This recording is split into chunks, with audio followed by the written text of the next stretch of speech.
안녕하세요. 저는 24살에 결혼을 하고 25살에 이혼을 하게 된 돌싱녀입니다. 지금은 이혼을 한 지도 2년 정도 지났네요. 요즘은 결혼을 다들 늦게 하는 추세인데 저는 22살에 한 거다 보니 굉장히 빨리 한 편이죠. 뭐가 그렇게 좋아서 그 이른 나이에 결혼을 했느냐고 하시면 뭣도 모르고 순진하고 어리숙해서 한 결혼이었다고 얘기할 수 있을 것 같아요. 면 소재지의 작은 동네에서 쭉 살다가 부산으로 대학 진학을 하게 되었습니다. 학교 근처에 방을 하나 구해서 자취를 하게 되었는데 제 생활비를 벌고자 아르바이트를 하게 되었어요.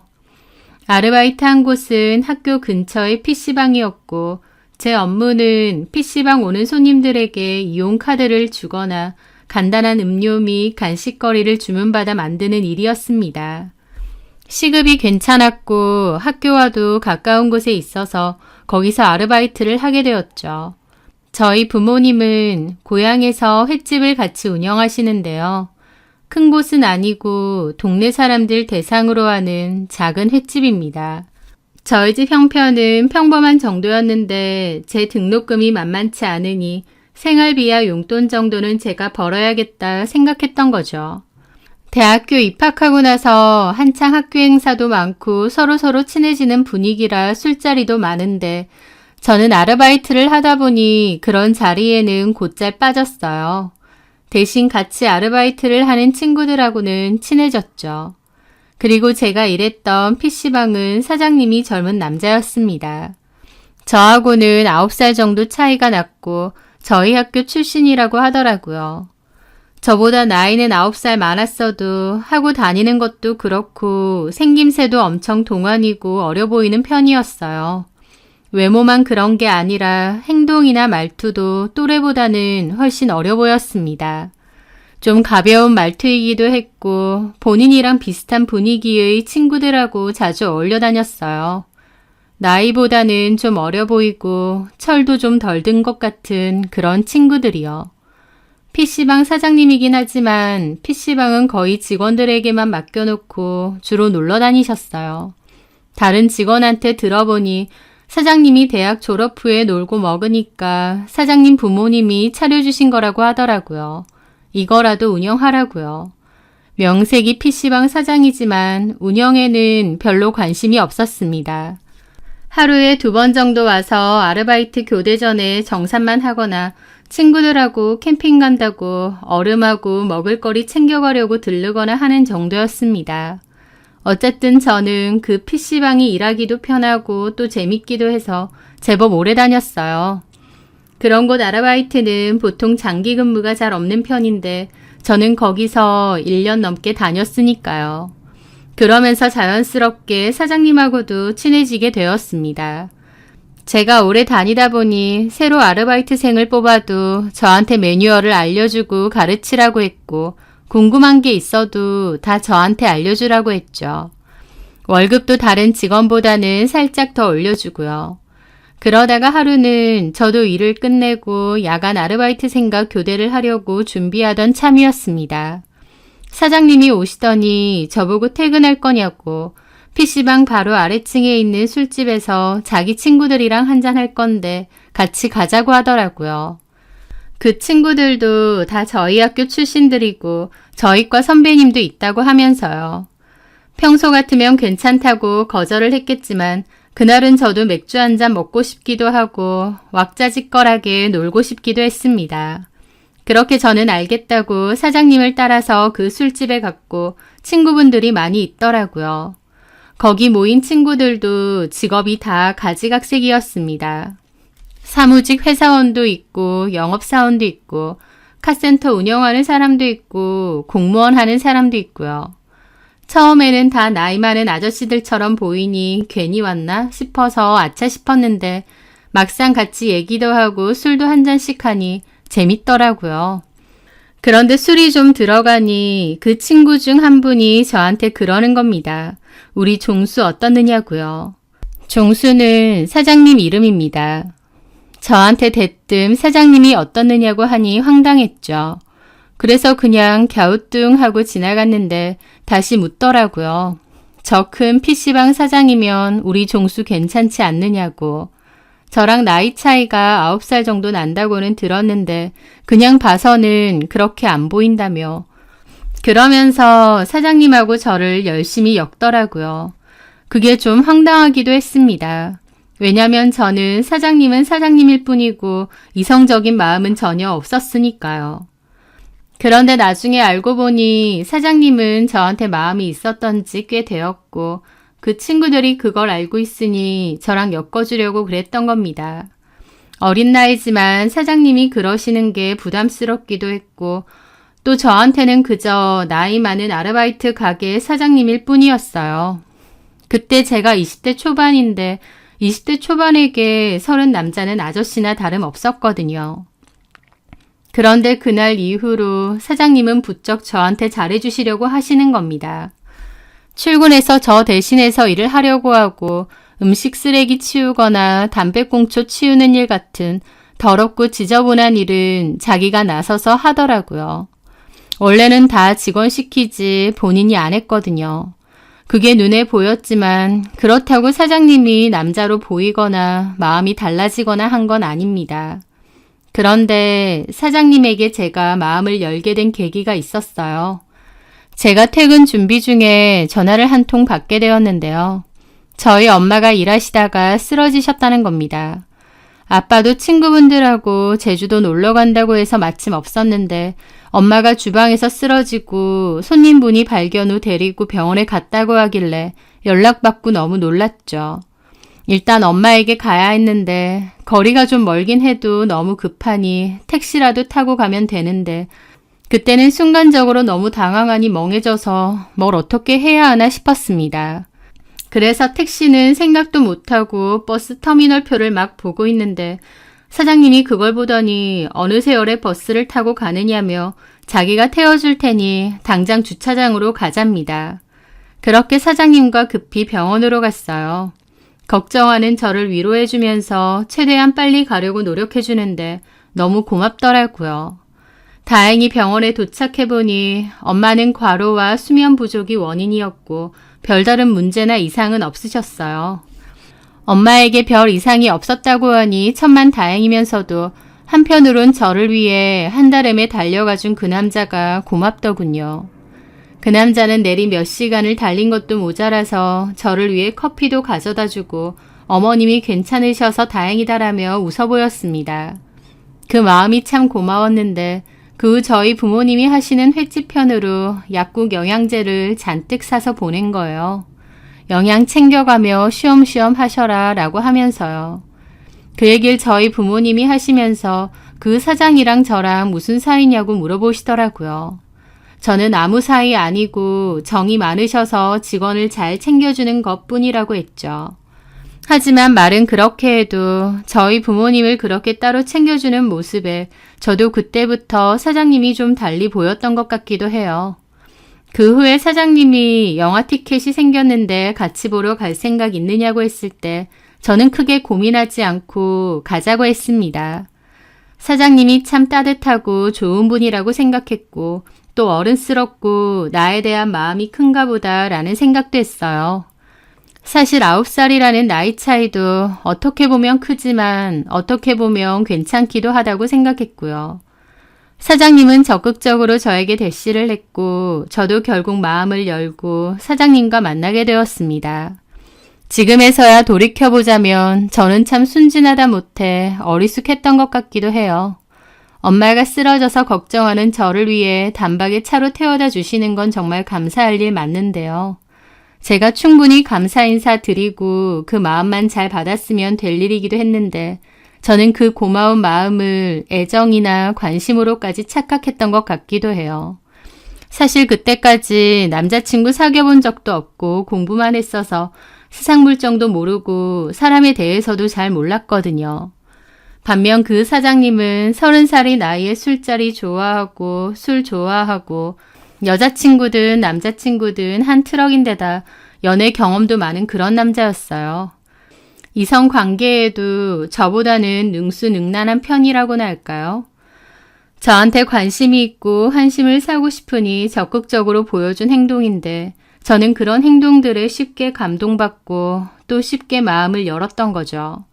하여튼 그 사장님과 저는 연애를 하게 되었습니다. 원래는 아르바이트를 하면서도 학교 성적도 놓치지 않으려고 공부를 정말 열심히 했는데요. 그 남자와 연애를 하면서 공부와는 점차 멀어졌어요. 물론 제가 공부에 손을 놓은 게 전적으로 그 남자 때문이다 라고 탓을 하는 건 아닙니다. 하지만 그 남자 덕분에 노는 맛을 안 건 맞는 것 같아요. 게다가 그 남자는 우리 학교고 엄청 명문대도 아니고 우리 학교 졸업해서 취업해도 시덥잖은 곳밖에 안 된다며 차라리 시집을 잘 가는 편이 나을 거라는 소리도 잘했어요. 그 남자랑 같이 어울려 다니다 보니 술자리도 많이 다니고 또 그 남자친구들 또래랑 주로 어울렸죠. 커플들끼리 다 같이 만나기도 했는데요. 다 같이 캠핑을 가기도 하고 여행을 간 적도 여러 번 있습니다.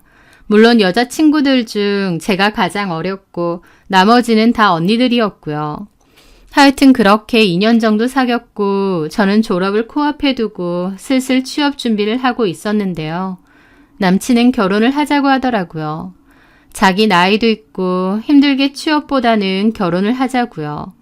저는 그래도 대학 졸업해서 바로 결혼하는 건 아닌 것 같다고 거절했고 취업 준비 끝에 한 회사에 취업이 되어 일을 했습니다.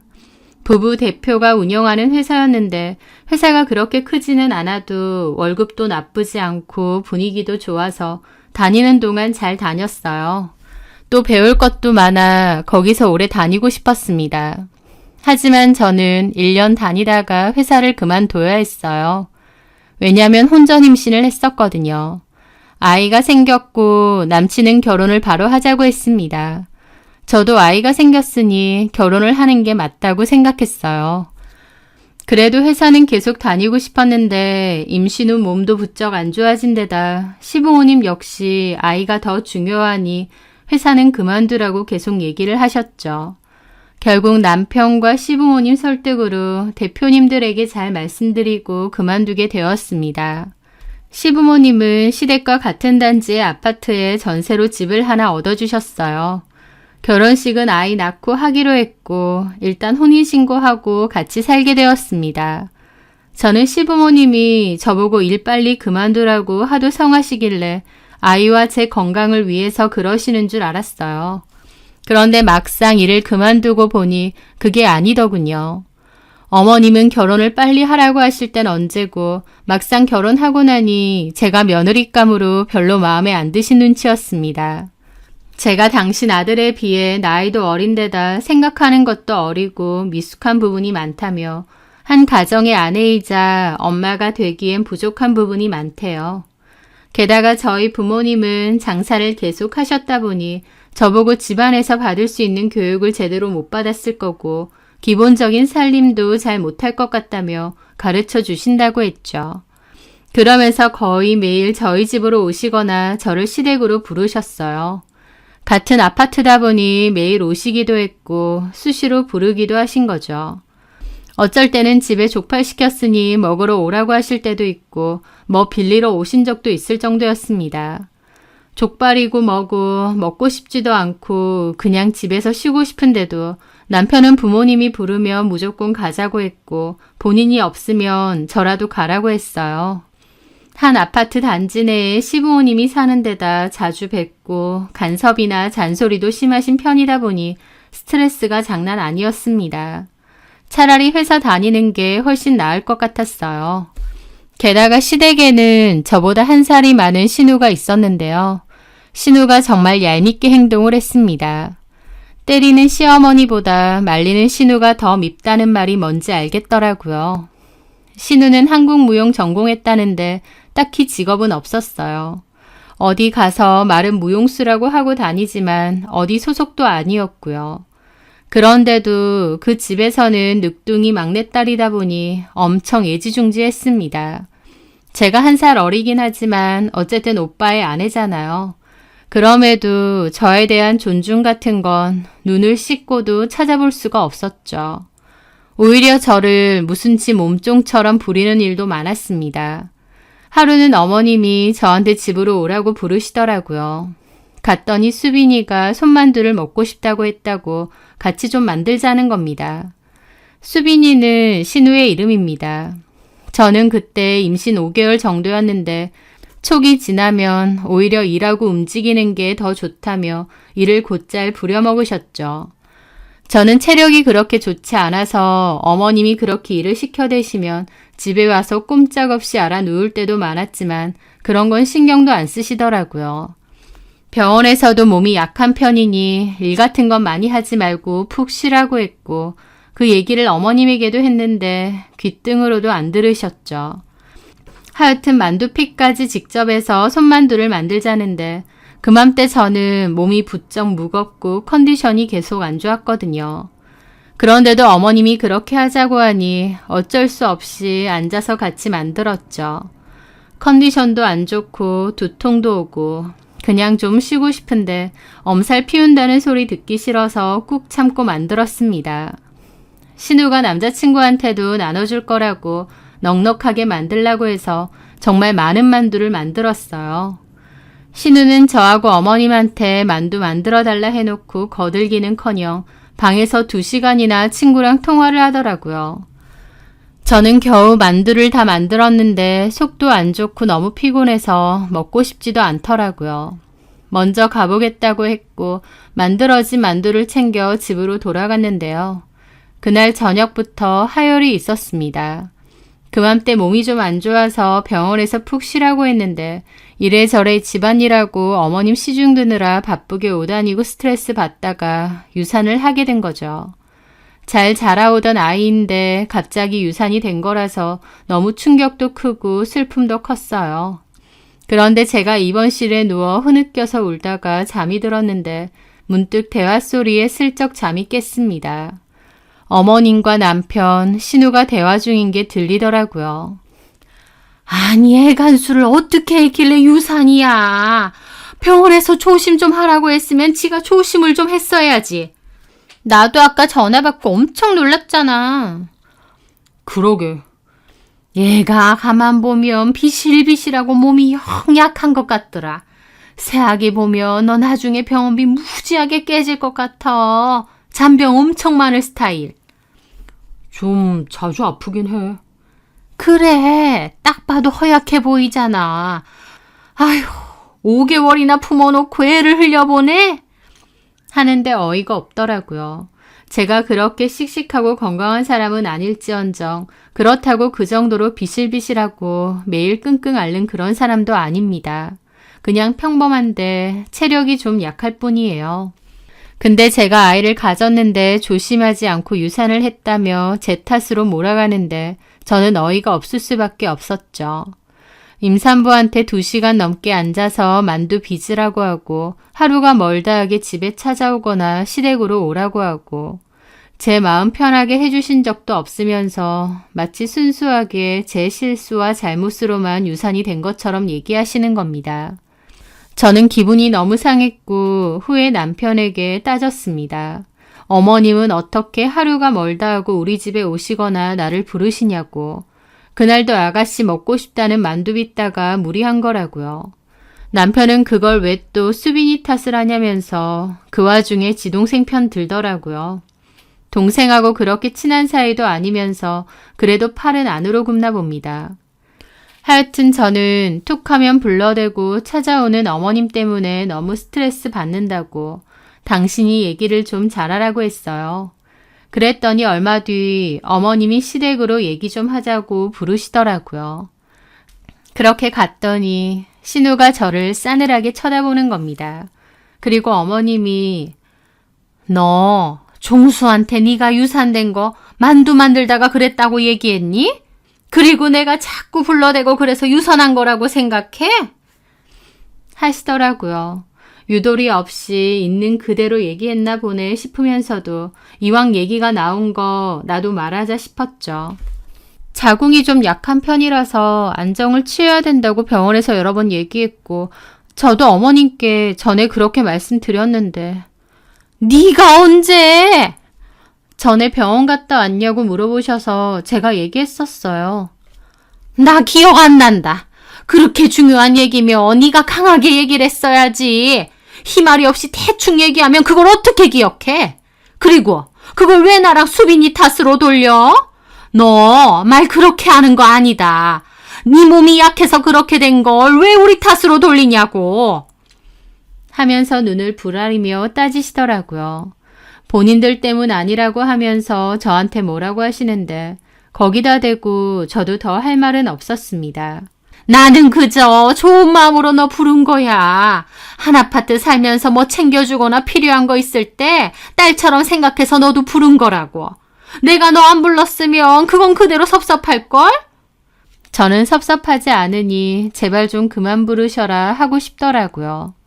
너를 위해서 경고하는데 남한테 오해 살만하게 그렇게 얘기하는 거 아니야. 알았니? 네. 저는 그렇게 고개를 떨구고 대답하는데 옆에 있던 신우도 한마디 하더군요. 나도 진짜 기분 나빠. 내가 만두 만들어달랬다고 그것 때문에 유산했다니. 사람 죄인 만드는 것도 아니고 가족끼리 말 함부로 전하는 거 아니야 옳게. 죄송합니다. 그렇게 신우는 본인도 기분 나쁜 티를 내며 방으로 들어가더라고요. 솔직히 제 유산이 100% 그날 만두 만들고 무리한 것 때문은 아니라고 해도 어느 정도 영향은 있었을 겁니다.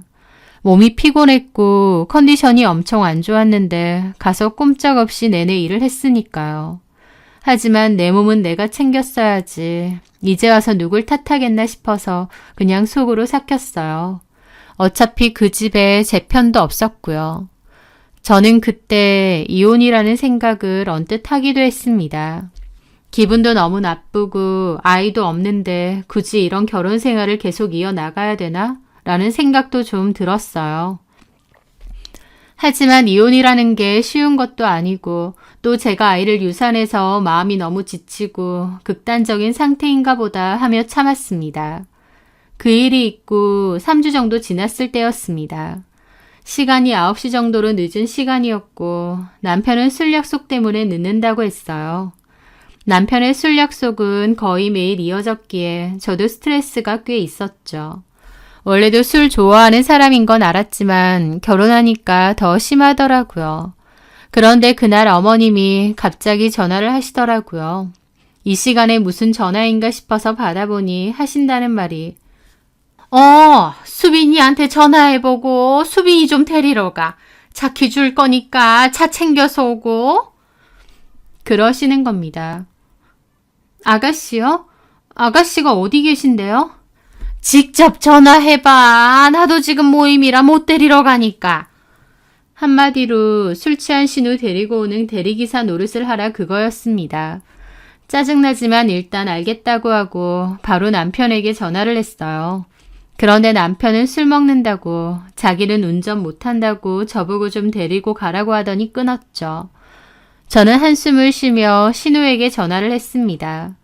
신우는 술이 꽤 많이 취했는지 본인이 어디 있는지도 횡설수설하더라고요. 그래도 그나마 아는 곳을 한 군데 얘기해서 지금 가겠다고 했습니다. 택시를 타고 갔고 신우를 찾으러 가니 술 취해서 앉아있더라고요. 제가 가자고 하니 그때부터 울면서 주사를 부리는 겁니다. 남자친구랑 헤어졌다고요. 신우에게는 2년 정도 만난 남친이 있는데요. 대학병원 레지던트라고 했습니다. 신우는 그 남자와 결혼도 할 거라고 공공연하게 얘기를 했고 저희 시댁에서는 그 남자가 거의 사위나 다름없는 존재였어요. 신우도 그 남자 자취방으로 반찬 가져다주고 와이프인 것처럼 헌신했는데 차였다고 그 남자 욕을 하면서 울더라고요. 저는 일단 신우를 부축했고 차는 어디에 있냐고 했더니 여기 됐다 저기 됐다 횡설수설하는 겁니다.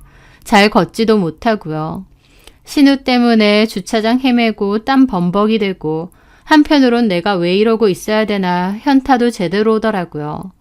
시부모님도 남편도 안 오는데 내가 왜 술 취한 신우 챙기고 대리기사 노릇해야 되는지 그리고 왜 그걸 시어머니는 당연하게 생각하는지 그냥 한숨 나고 갑갑했던 것 같아요. 하여튼 신우 차를 겨우 찾았고 차키를 달라고 했습니다. 신우는 개슴츠레한 눈으로 자기 핸드백을 뒤지는데 술이 취해서 못 찾겠는지 갑자기 인상을 확 쓰더니 가방을 몽땅 없는 거예요. 그런데 쏟아진 가방 소지품에는 차키와 지갑, 파우치 등도 있었지만 좀 황당한 것들도 들어있더라고요. 바로 두 줄이 뜬 임신 테스트기였습니다. 이게 왜 있지 싶은데 그걸 보더니 신우가 막 대성통곡을 하더라고요. 그 나쁜 놈은 내가 지 애를 가졌다는데도 모른 척한다고. 애초에 자기를 이용해 먹고 버릴 생각이었다면서 지 새끼도 모른 척한다면서 남친이 일하는 병원 찾아가서 그 인간에 대해서 낱낱이 고발하고 뒤집어 엎을 거라고 하더군요. 저는 그 순간 그럼 신우가 지금 임신을 했나? 놀라웠습니다. 아가씨, 지금 임신을 했어요? 근데 술을 먹은 거예요? 술 조금밖에 안 먹었거든요? 하면서 혀꼬부라진 소리를 내는 겁니다. 저는 너무 어이가 없었죠. 아무리 개념이 없어도 그래도 임신을 했다면서 술을 이렇게 먹는다고? 그리고 그 남자친구라는 인간은 자기 애를 임신하고 그동안 헌신한 여친을 이렇게 버린다고? 기가 막혔죠. 저는 일단은 신우를 집에 데려다 줘야겠다 싶어서 태우고 출발했습니다. 그렇게 집으로 겨우 데리고 가서 눕혔어요. 그리고 화장대 위에 임신 테스트기를 놓고 갔죠. 다음날 어머님이 저에게 전화를 하셨고 저는 또 시댁으로 가게 되었습니다. 어머님은 저더러 대뜸 임신 테스트기에 대해선 함부로 발설하지 말라고 하시더라고요. 저는 그 말이 너무 황당했습니다. 어머니, 아가씨가 임신한 거 아셨어요? 그래, 안다. 근데 어제 술을 그렇게 먹었는데. 어제 그 일은 수빈이도 잘못했지. 다시는 안 그러겠다고 했으니 너도 더 이상 아는 척 말고. 근데 어제 아가씨 얘기 들어보니까 그 남자친구라는 분이랑 헤어진 것 같던데요. 저는 염려스럽게 물어봤습니다. 신우가 임신을 했는데 정작 그 애 아빠는 헤어짐을 고하고 자기 애가 아니라고 하니까요. 당연히 어머님이 펄쩍 뛰실 줄 알았는데 어머님은 태연하시더라고요. 아휴, 어제 너한테 데리러 가라고 하는 게 아니었는데 하필이면 어제 그래가지고. 하여튼 너는 알 거 없고 모른 척 해라. 라고 하시는 겁니다. 모른 척 하라고 하시더라고요. 저는 그 말이 무슨 말인가 했는데 얼마 지나지 않아 알게 되었어요. 왜냐면 얼마 지나지 않아 뜬금없이 신우가 결혼을 한다고 했거든요. 정말 너무 뜬금없으면서도 한편으론 그 헤어졌다는 의사 남친이랑 다시 재회했나 보다 싶었습니다. 근데요, 더 황당한 건 결혼한다는 남자는 그 의사 남친이 아니었습니다. 전혀 엉뚱한, 저는 잘 몰랐던 또 다른 남자더라고요. 교수 집안이라고 했고 그 남자는 공대 석사 출신의 재원이라고 했습니다. 너무 혼란스럽더라고요. 분명 신우는 아이를 가졌다고 했는데 뱃속에 아이가 있는 상태에서 뜬금없이 다른 남자랑 결혼을 한다고 하니까요. 그리고 곧이어 알게 됐죠. 어머님이 저더러 모른 척 하라는 것을요. 신우는 한 번에 2명의 남자를 만나고 있었습니다. 양다리였던 거예요. 그 2년 사귄 의사를 만나면서도 어머님이 선자리로 소개해준 공대 석사랑도 만나왔대요. 그러다가 신우가 임신을 했나 본데 신우조차도 누가 애 아빠인지 정확히 모르는 상황이라는 겁니다. 그런데 신우는 그 의사를 더 좋아하니 의사 남친에게 찾아가 아이를 가졌다, 네 자식이다 라고 했던 거죠. 그런데 그 의사도 사실은 신우가 양다리 걸치는 걸 알고 있었기에 그 애가 어떻게 내 애냐라고 하며 헤어지자고 한 거예요. 그래서 신우가 그날 임신한 상태인데도 술 먹고 꽐라가 됐고 제가 데리러 간 거고요. 그런데 골 때리는 건 신우가 가만 생각해보니 의사 남친의 애가 아니라 공대 석사 남친의 애인 것 같다고 나온 거예요. 의사 남친은 물 건너갔으니 그 공대 석사 남친이라도 붙잡아 보겠다는 거죠. 임신으로요. 어머님도 그에 동조를 하신 거고요. 저는 얘기를 들으면서도 저 사람들이 미친 건가 싶었습니다. 누구 애인지도 모르는데 그냥 그 남자 애다라고 말하면 정말 그 남자 애가 되는 건가요? 확률이 반반이라는데 만약 아니면 어떻게 되려고 저런 엄청난 거짓말을 아무렇지 않게 하는지 정말 경악스러웠죠. 더 놀라운 건 시부모님도 신우도 저희 남편까지도 그 상황을 별로 심각하게 생각 안 하는 거예요. 아이의 친부가 중요한 게 아니라 상대방 남자 집의 재력이나 직업만 중요시 여기더라고요. 그 공대 석산의 집에서는 신우가 임신을 했다고 하니 결혼을 바로 하자는 것 같았죠. 저는 이건 아니다 싶어서 남편에게 얘기를 했습니다. 나중에 그 집에서 이 사실을 알게 되면 어쩔 거냐고요. 그런데 남편은 아무렇지 않게 그 남자애 맞아. 그러는 겁니다. 그걸 어떻게 알아? 아가씨조차도 그 의사였던 남친 아기인 줄 알았다며. 아니야. 본인이 임신했는데 그걸 몰라? 그 의사놈의 아니래. 근데 왜 울고불고 하냐고. 아, 그거야 그 새끼가 수빈이 갖고 놀았으니까 열받아서 온 거고. 만약 아니면 어쩌려고. 아, 어차피 50대 50이야. 맞겠지. 50대 50 할 일이야 이게? 근데 왜 네가 난리야? 아니 당신도 그렇고 어머님 아버님도 그렇고 이게 그냥 그런 걸로 하자. 이렇게 지나갈 일이냐고.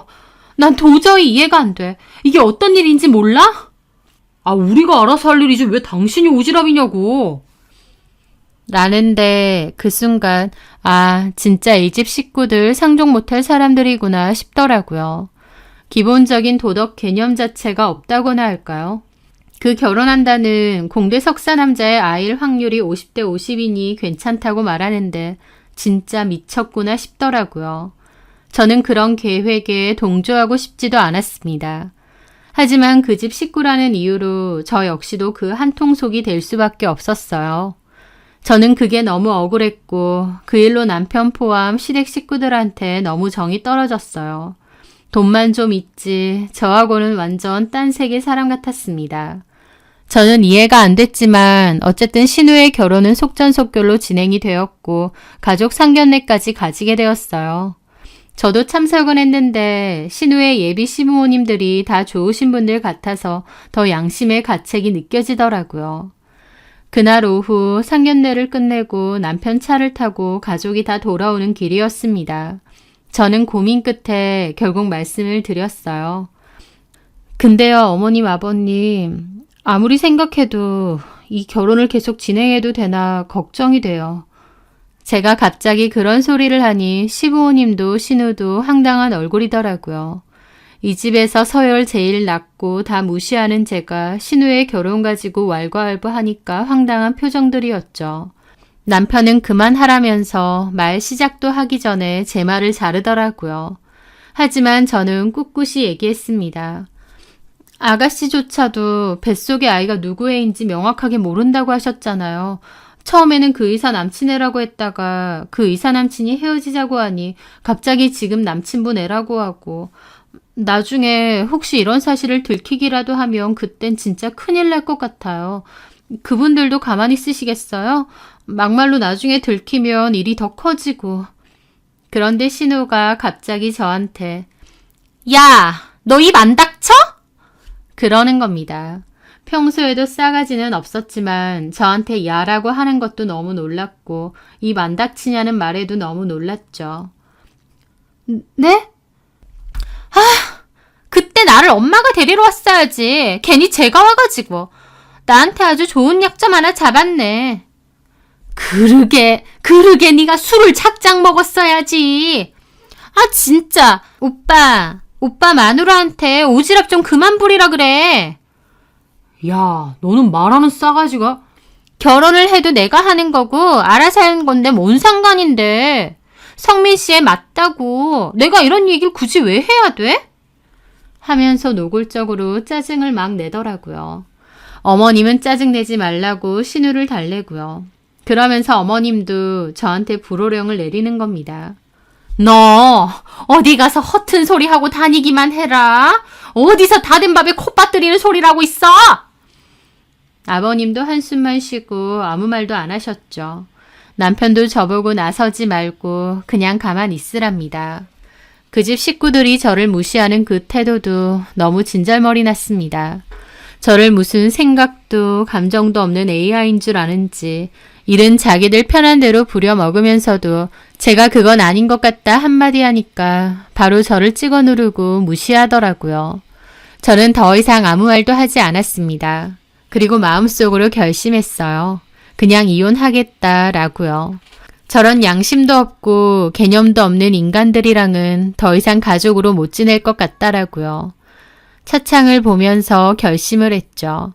그렇게 저는 이혼을 결심하고 준비를 해야 했는데 시댁 식구들과 남편이 저에게 함부로 대하고 무시했다는 증거가 필요했습니다. 평소에 그런 증거를 남겨놓을 생각까지는 못해서 아차 싶었는데 가만 생각해보니 얼마 전 남편 차에서 나누었던 그 대화가 떠오르더라고요. 상견례 갔다 오면서 제가 이제라도 밝히고 멈춰야 된다라고 했고 시댁 식구들이 쌍으로 저를 공격했던 그 대화요. 그래, 그거라도 녹음 파일을 확보하자 싶었습니다. 그리고 저는 그날 시댁 식구들과 나누었던 대화 녹음은 따로 저장해 두었어요. 그리고 저는 조용히 이혼을 준비하려고 마음먹었습니다. 아이 때문에 그 젊은 나이에 결혼 마음 먹은 건데 이제 아이도 없었고 남편이 저만을 위한 사람이라거나 괜찮은 사람도 아니고 시댁 식구들이 본받을 만하거나 가족으로 지내기 좋은 사람도 아니고 저 무시하면서 부려먹을 생각만 하고 말도 안 되는 거짓말을 태연하게 하는 저런 사람들하고 이제 인연을 끝내겠다 마음을 먹었죠. 속으로 이혼을 하겠다고 마음을 먹고 준비를 조금씩 했는데 이혼이라는 게 쉬운 일도 아니고 이혼하고 나서의 생활에 대해서도 찾아보고 알아봐야 했습니다. 그러는 과정에서 제가 너무 스트레스를 받은 건지 위에 탈이 났어요. 제가 원래도 위가 좋지는 않아서 스트레스를 많이 받으면 탈이 나기도 하는데 엄청난 속쓰림과 함께 위가 너무 아프더라고요. 병원을 가서 진료도 받고 약도 받아왔는데도 타는 듯한 위험 증세 때문에 너무 아팠죠. 저는 오히려 빨리 이혼 준비를 하고 끝을 내자 내가 이혼을 해야 오히려 스트레스를 덜 받을 것 같다고 생각했습니다. 그런데 그러던 와중 어머님이 또 시댁을 오라고 하시더라고요. 제가 속이 너무 안 좋고 몸이 너무 안 좋다고 했는데도 허구한 날 몸이 안 좋느냐는 핑계대지 말고 시댁으로 오라고 하시더라고요. 중요한 얘기 해야 된다고요. 저는 일단 이 악물고 갔습니다. 도대체 뭔 얘기하려고 그러나 싶어서요. 그런데 막상 갔더니 하는 얘기가요. 이틀 뒤 신우 집들이에 저보고 음식을 좀 차리래요. 신우는 아직 결혼식은 전이었는데 남편 될 사람하고 혼인신고는 했고 같이 살고 있었습니다. 예전에 저처럼 임신 때문에 결혼식은 조금 미루고 혼인신고와 살림 먼저 차린 거죠. 시부모님을 불러서 집들이를 할 예정인데 그 음식을 저더러 하래요. 마치 신우가 직접 한 것처럼 준비해서요. 어이가 없었죠. 가뜩이나 이혼 준비 중인데다 위도 안 좋아서 컨디션도 안 좋은데 저한테 당연하다는 듯 그걸 하라고 하니 너무 기분이 안 좋더라고요. 그걸 왜 내가 하느냐 했더니 우리 수빈이는 곱게 자라서 별로 할 줄 아는 게 없어. 그러니까 네가 가서 좀 해줘라. 오늘 가서 장 좀 봐오고. 그러는 겁니다. 어머니, 저 지금 몸이 너무 안 좋아서 어제도 병원 갔다 왔어요.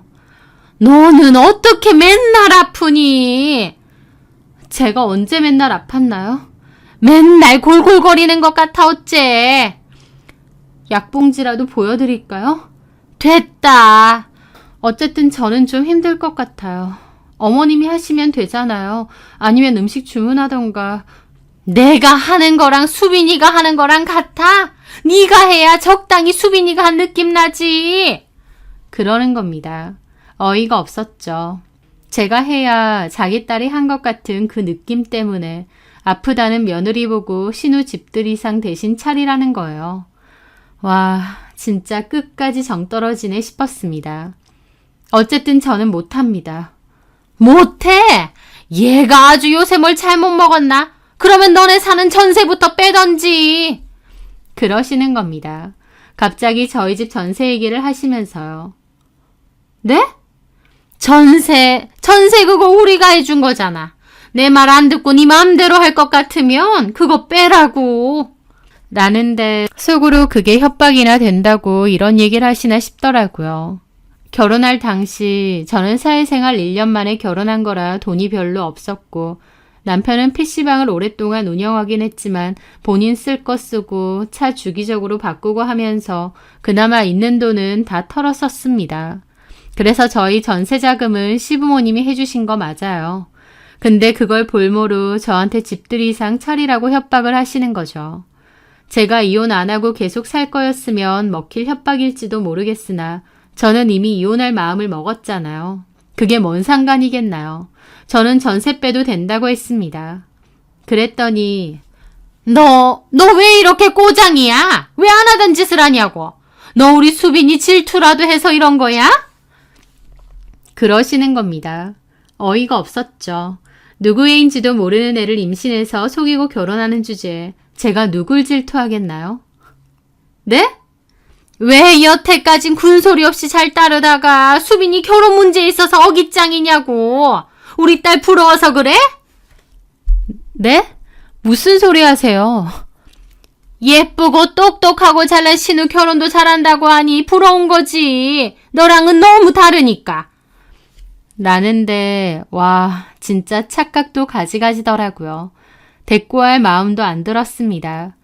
예쁜지도 똑똑한지도 잘난지도 뭐 어느 하나 모르겠는데 제가 왜 자기 딸을 부러워해서 그런다고 생각하는지 사고회로가 신기하더라고요.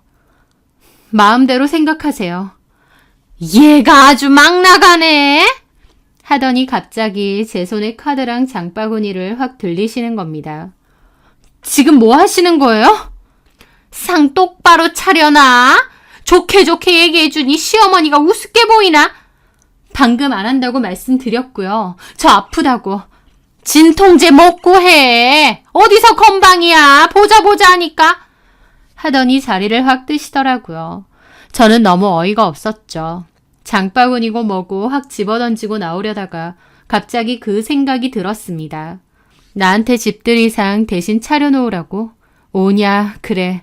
나도 이 집 지긋지긋해서 나갈 건데 나가기 전에 푸닥거리 한 번은 하고 나가자. 저도 악에 바쳤죠. 그렇게 저는 시모가 준 카드로 식재료들을 왕창 샀습니다. 아마 시모에게 카드 쓴 금액이 날라갔을 거고 제가 집들이상 준비를 야무지게 하고 있을 줄 알았겠죠. 하지만 저는 제 나름대로 마지막에 복수를 준비하고 있었을 뿐입니다. 집들이 당일날 4시쯤에 갔더니 신우는 나갈 준비를 하고 있더라고요. 어디 가냐니까 백화점 가서 옷 좀 바꿔야 된답니다. 그리고 제 손에 들린 장바구니를 보더니 왔어? 그거 장바온 거야? 묻더라고요. 네. 뭐 할 건데? 집들이에 어울리는 거 해야죠. 알아서 해. 하고 나서 엄마한테 말하면 수고비 좀 줄 거야. 한 5만 원이면 되지? 그러는데 내가 5만 원 줄 테니 네가 와서 해봐라 싶더라고요. 하지만 어차피 음식 준비할 생각 없으니 상관없다고 생각했습니다. 신우는 잠깐 나갔다가 1시간 뒤에 들어온다고 했어요. 저는 알겠다고 했죠. 그렇게 신우는 나갔고 1시간 반 정도가 지났을 무렵이었습니다. 당연히 저는 아무것도 하지 않았어요. 다만 거실에 널찍한 상은 펼쳐놓았습니다. 상 위에는 아무것도 있지 않았고요. 그렇게 드러누워서 기다리고 있으니 1시간 반 전에 신우가 들어오더라고요. 그런데 텅텅 비어있는 주방과 상을 보고 몹시 놀라는 겁니다. 이게 뭐야? 준비가 하나도 안 돼 있네? 네, 하기 싫어서 그냥 안 했어요. 가만 생각해보니 아가씨네 집들인데 내가 음식 준비를 왜 하나 싶어서. 그 말에 신우 입이 어디까지 쩍 벌어지더라고요. 미쳤어? 지금 어머님 아버님 출발하셨다는데 아무것도 안 했다고? 야! 왜? 제가 왜라고 소리 지르니 신우도 눈이 휘둥그레지더라고요. 그럼 네가 직접 하던가. 네 집들이지 내 집들이니? 어디 가서 시간 때우고 놀다 온 주제에. 이게 진짜 미쳤나? 너 엄마한테 다 이를 거야. 그러세요. 신우는 저를 있는 대로 노려보며 시모한테 전화를 하더라고요. 엄마, 장미연 저게 미쳤나봐. 집들이 음식 지가 한 대 놓고 나 지금 들어와 보니까 아무것도 안 돼 있어. 간장 하나 안 놓여 있어. 하면서 저를 있는 대로 노려보더라고요. 야, 엄마가 바꿔보래! 미친년! 하길래 저는 코웃음 치며 받아서 종료 누르고 소파로 툭 내려놨습니다. 바로 시모한테 전화가 오던데 그러던지 말던지 냅뒀죠. 너 미쳤니? 제정신이 아니구나! 나 같으면 엄마한테 징징대기 전에 어디 배달 음식이라도 시키겠다. 그 말에 신우는 씩씩대며 저를 노려보더라고요. 그리고 너 어디 두고 봐! 하면서 급하게 배달 음식이라도 주문하는 듯 했습니다. 어플로 막 주문을 하더라고요. 저는 코웃음 치며 그 꼬라지를 보고 있었죠. 그런데 신우가 미처 음식을 다 시키기도 전에 신우네 시부모님들이 오신 겁니다. 신우는 당연히 기함을 했죠. 미치겠네! 그러더니 너 빨리 안 꺼져? 그러는 겁니다. 왜? 나도 인사드리고 갈게. 진짜 미쳤네. 너 왜 이러는 거야? 우리 오빠한테 이혼당하고 싶어? 이혼 당하고 싶어. 제발. 와, 이거 진짜 생또라이네. 신우는 저를 있는 대로 노려보면서 일단 현관으로 다가갔습니다. 신우네 시부모님과 시매부가 들어왔고 서 있는 저를 보고 놀라시더라고요. 어머, 안녕하세요. 안녕하세요. 저번에 상견례 자리에서 뵀죠. 그랬죠. 새아기 도와주러 오신 건가? 하더니 주위를 둘러보고는 놀라시더라고요. 아무것도 없으니까요. 신우는 쩔쩔매면서 그러더라고요. 죄송해요. 조금 문제가 있어가지고 드실 만한 걸로 일단 주문은 해놨거든요. 배달 음식을? 예, 죄송해요, 어머니. 제가 배가 땡기고 몸이 안 좋아서 산부인과를 좀 갔다 오려고 했거든요. 그래서 어쩔 수 없이 저희 올케한테 부탁을 했는데 올케가 자기만 믿으라고 해놓고 아무것도 안 해놨지 뭐예요. 하면서 그 순간 바로 제 탓을 하면서 말을 지어내더라고요. 산부인과는 무슨 산부인과인가요? 백화점 갔다 왔으면서요. 아주 거짓말을 태연자약하게 했고 그 집 시부모님과 남편도 황당한 얼굴로 저를 보시더라고요. 그래서 제가 그랬죠. 아가씨, 산부인과가 아니고 옷 바꾸러 간다고 하지 않았어요? 백화점에? 그 말에 신우가 저를 노려보더라고요. 참 거짓말 잘해. 너무 능수능란해. 그래서 그것도 거짓말한 건가? 뱃속의 아기. 그 말에 신우가 눈이 동그래져서 저를 보더라고요. 신우네 시부모님과 남편도 그게 무슨 소리냐는 얼굴로 저를 보고요. 제가 아무것도 준비 안 한 건 아니고요. 이건 준비했습니다. 그러면서 챙겨온 노트북으로 그 영상을 틀었습니다. 무슨 영상이냐고요? 제가 이혼 증거 영상으로 쓰려고 했던 그 블랙박스 영상이었죠. 목소리만 녹음되어 있긴 하지만 누가 들어도 저희 시부모님과 신우의 목소리였습니다. 제가 누구애인지도 모르는데 이렇게 속이고 결혼하면 안 된다. 나중에 알려지면 큰일 난다고 했고 신우가 저한테 악지르는 소리, 어머님이 저한테 가만히 있으라는 소리까지 생생하게 다 녹음이 되어 있었죠. 신우도 제가 그 녹음을 켤 거라고는 생각 못했는지 엄청 당황한 얼굴이고 신우네 시부모님과 남편도 어안이 벙벙해서 신우를 쳐다보더라고요. 이게 다 뭔 소리야? 뱃속의 애가 우리 성민이 애가 아니야? 아니에요, 어머니. 그럴 리가 있어요? 올케가 정신이 좀 이상해요. 헛소리하고 저를 좀 시기 질투하는 게 있어서 이상한 짓을 벌인 거예요. 근데 이건 네 목소리 맞잖아. 사돈 어른들 목소리도 맞고. 아니, 그게 아니라 그러니까 맞긴 한데요. 신우는 어쩔 줄 몰라 하더라고요.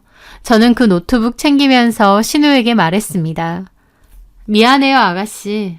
어머님이 저한테 아파도 진통제 먹어가면서 집들이 차리라고 그러면 5만 원 준다고 하셨는데 제가 차린 게 이것뿐이네요. 이혼 당하고 싶냐고 했죠?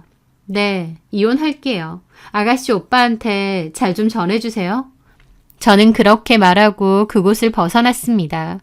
기가 막힌 표정의 신우 시부모님과 남편, 그리고 얼굴이 새하얗게 질려서 어쩔 줄 몰라 하는 신우의 모습을 등 뒤로 한 채 말이죠. 당연히 그 일로 시댁이 뒤집어졌고 어머님이 저에게 전화해서 쌍욕을 퍼부었습니다. 신우는 뒤에서 미친년 하나 때문에 이혼당하게 생겼다며 울고불고 난리가 났고요.